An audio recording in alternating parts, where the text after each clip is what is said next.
In this video, I'm going to talk about faith. What is faith? There are so many kinds of faith and belief in this world. But in this video, what we are going to talk about was about the faith to the Lord Jesus Christ, or faith about the Lord Jesus Christ, the Son of the living God who created the heaven and the earth.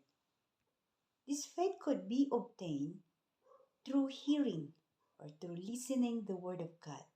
In Hebrew 10:17 it says, faith comes from hearing the word of God.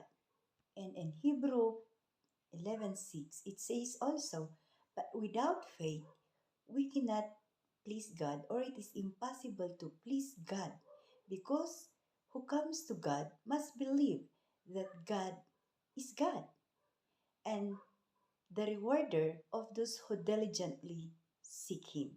Meaning, we must believe that God is the rewarder and God is the God of all God.